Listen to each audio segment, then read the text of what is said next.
দেশীয় সংস্কৃতির চর্চা ও বিকাশের লক্ষ্যে যাত্রা শুরু করল নতুন সংগঠন সবার আগে বাংলাদেশ। 16 ডিসেম্বর মানিক মিয়া এভিনিউতে হবে বড় আয়োজনে উন্মুক্ত কনসার্ট। সকালে রাজধানীর উদয় টাওয়ারে সংবাদ সম্মেলন করে সংগঠনটি।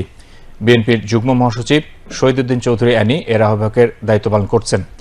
16 ডিসেম্বরের বিকালে অনুষ্ঠিত হতে যাওয়া কনসার্টে মনির খান, বেবি নাজনীন, জেমস সহ জনপ্রিয় শিল্পীরা গান গাইবেন। অংশ নেবে দেশীয় ব্যান্ড সহ বিভিন্ন বাউল দল।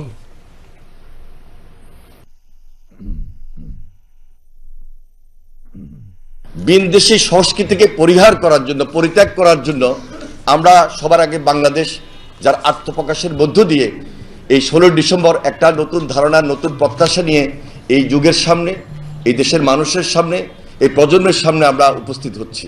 কোনোভাবেই সেই সংস্কৃতি, ভারতের সংস্কৃতি, কোনোভাবেই হিন্দি সংস্কৃতি, উর্দু সংস্কৃতি, যারা পাক হানাদার বাহিনীর বিরুদ্ধে আমরা লড়াই করেছি, সংগ্রাম করেছি, যুদ্ধ করে দেশ স্বাধীন করেছি, আমরা সেই ধরনের উর্দু, হিন্দি বা বিদেশি সংস্কৃতি আমরা একত্রিত হব না।